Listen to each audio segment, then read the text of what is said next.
may lungkot na nararamdaman. Damdamin mo ba'y di maintindihan?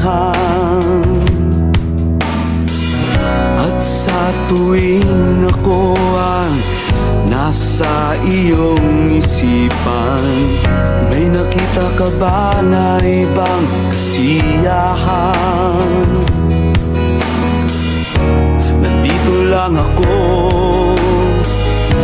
naghihintay sa'yo na mapansin ang aking damdamin, na para lang sa'yo